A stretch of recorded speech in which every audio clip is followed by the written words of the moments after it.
Shabbat Shalom, everyone. One of my primary duties in my time in San Francisco was to manage the religious school. And one summer day, shortly before the school opened, a boy and his mother came to see me. They were considering joining the school, and we had a lovely conversation. I told them all of the wonderful things that we had to offer, and I could tell there was something they weren't telling me. And when they got to the door, the boy turned to his mother and he said, "Can we tell her our secret?" And his mother nodded, and he turned to me and he looked up at me and he said, "I have ADHD." And I said, "Well, that's okay." He said, "You don't understand. I can't sit still when I learn, and I've been kicked out of 2 schools because of it."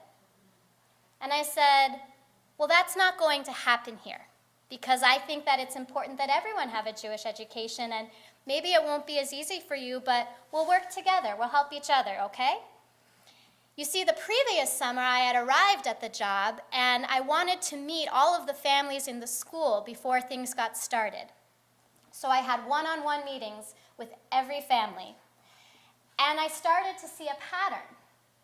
One family said, "My son is dyslexic."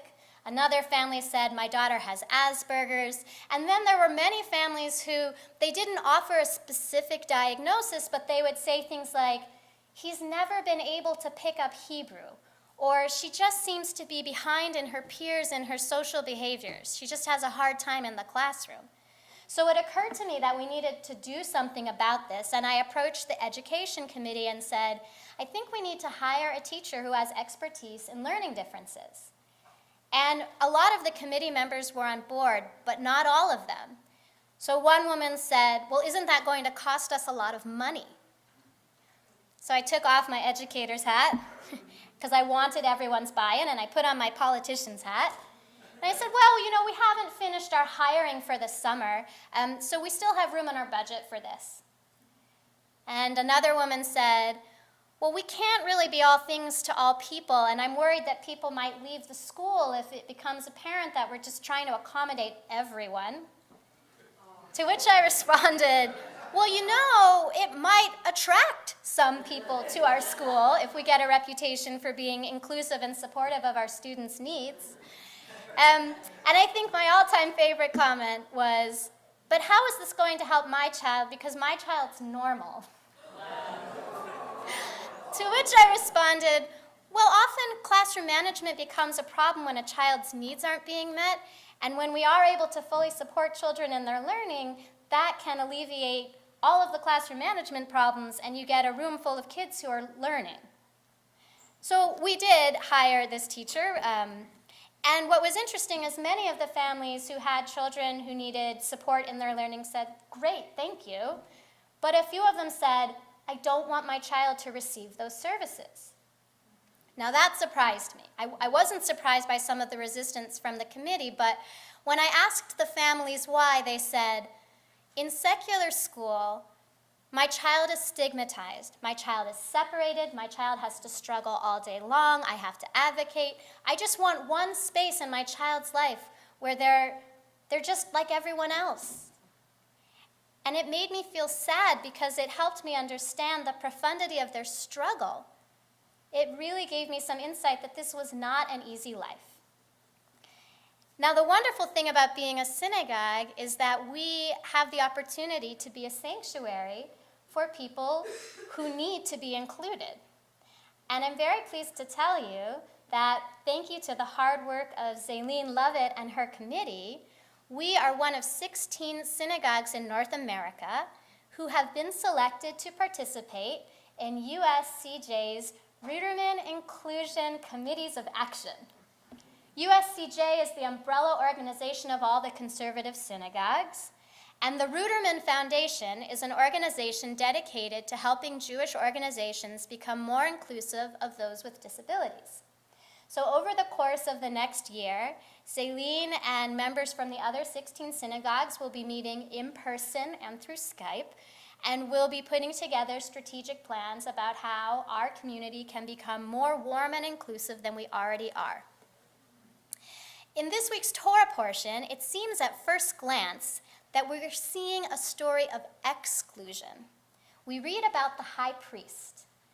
The high priest is the only one holy enough to wear the blue and the crimson, the gold and the jewels. The priests are the only ones elite enough to get to serve in the holy spaces. And I'd like to share with you an essay that I came across while I was doing some research for this sermon by Susan Glarian about her experience in a holy place that made her feel excluded. Susan Glarian runs an organization called the Inclusion Connection, and here she's describing trying to take her children to shul. The woman does not want to call attention to herself. It's Friday night, Shabbat service.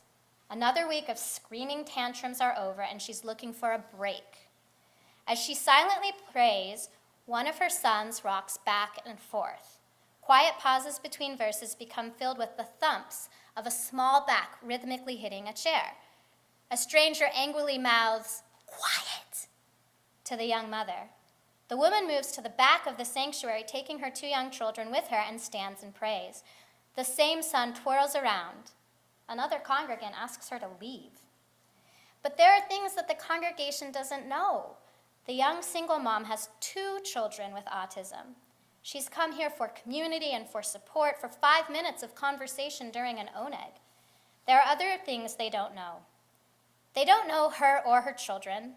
They don't know that she spent most of her life living in Israel. They don't know all the gifts autism has taught her, such as patience and fortitude. They don't know how bright and inquisitive her sons are. The weary mom doesn't tell them these things, she just leaves. Similar to when strangers in stores stare when her children melt down. She feels rejected, this time in a place she thought she'd find community. Still, she is an autism mom, someone who has fought for her kids since the day they were diagnosed, and she does not give up easily. The following week, she tries a second synagogue, but the response is similar. The third week, the mother visits a church where the congregants know she is Jewish, but they consistently give her the support she craves. When either of her sons fidgets during services, church members offer to help. They invite her to dinners and even give the financially struggling mom grocery cards. Susan Glarian continues, the story is true, but the point is not that one religion or house of worship does a better job than the other.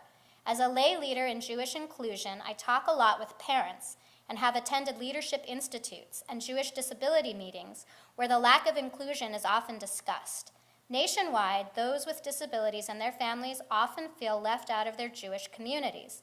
Simply put, synagogues and Jewish communities could be doing a much better job at fostering an inclusive environment. Most congregations embrace the words tikkun olam. They feed the homeless. They fill the freezers of congregants who have lost loved ones. They participate in blood drives.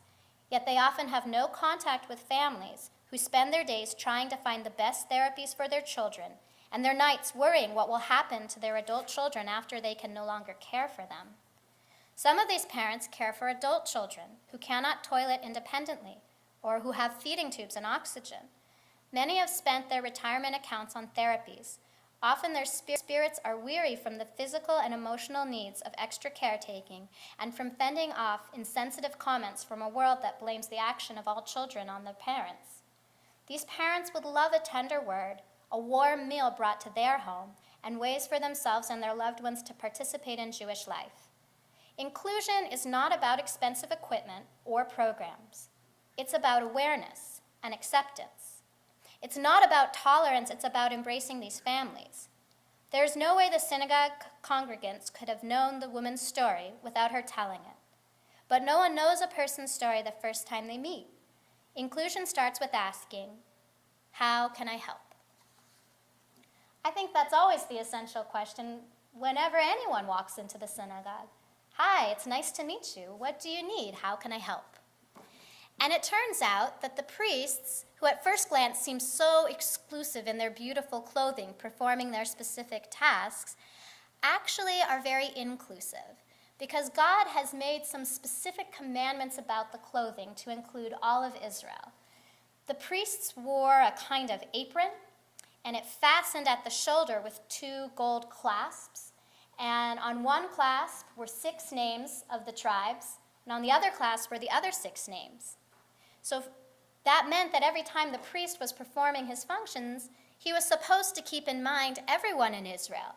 And we also learn about the breastplate. It had 12 stones on it. And the stones represented all 12 tribes. Not the most powerful tribe, not the richest tribe, not the largest tribe, all of the tribes. The Mea Shiloach, who is a Hasidic commentator, he has an explanation for why did God command that the priest carry all of the children of Israel with him into the sanctuary. And what he starts out with a quote from Talmud that says, God creates all creatures in wisdom, and all creatures have purpose and beauty. And then he says, the problem is that man can't necessarily see that. And the 12 tribes descended from different mothers. They all had the same father, Jacob, but different mothers. So the children of Rachel would say to the children of Leah, you are inferior. And the children of Leah would say to the children of Rachel, well, you're inferior. So when God gave the commandment to include all 12 tribes in the priestly garments, God was saying, it is my will that everyone be included, and I believe that all creatures have something to offer in the holy space. And that's true. I had a conversation with a woman who suffers from chronic depression. It sometimes debilitates her. She can't get through her day. But she told me, it's given me such a gift. It's hard sometimes, but you have to understand I'm filled with compassion. When I see other people suffering emotionally, I know what that feels like, and I am acutely aware of the need to comfort them. So she saw what others might say as a disability as a gift in some ways. And I think we've all had moments where we have felt excluded or incapable of doing things the way everyone else seemed to be doing them. I'll give you a lighthearted example. In January, we had a bowl-a-thon to raise money for youth. And as it turns out, your rabbi cannot bowl. As a matter of fact, I think that next year we should add to the fundraiser by saying that if the teams don't pony up an extra $20 a piece, I will bowl on their teams. And my adult teammates were very gracious and good-humored about my bowling disability.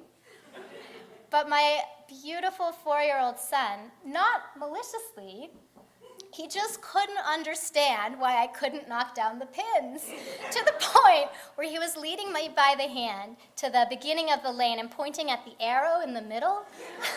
And he said, see, Ima, it's very easy. You put the ball right here, and then you roll it, and then the pins fall down. But no matter how clearly he explained it and how much he was trying to help me, I was never going to be able to bowl like him. And the story that Susan Galerian tells about her sons coming to synagogue, no matter how many times we explain to them, well, this is what you do in a synagogue. You sit down quietly, and when everyone else sings, you join in appropriately. They're never going to be able to do that. But that doesn't mean they shouldn't be part of the service. That doesn't mean that if the children can't learn the same way everyone else does, they should be excluded from our school. And I have to say, at Beth Torah, we're already really on a good road to inclusion. We have large print sidurim because we know that not everyone can see small print. We've been working on our sound system because we know that not everyone can hear as well as everyone else. We've built a ramp so that people can access the bima who don't move like everyone else. And our learning center has always tried to include children with special needs, and I hope we'll continue to grow in those efforts. So remember the question that Susan Galerian asked all of us to keep in mind. And Zelene, as you continue your work with your committee, I hope we will all ask you the question, well, how can I help? And let us all be like the sons of Aaron, carrying the names of all of our brothers and sisters in Israel on our shoulders in our holy space. Shabbat Shalom.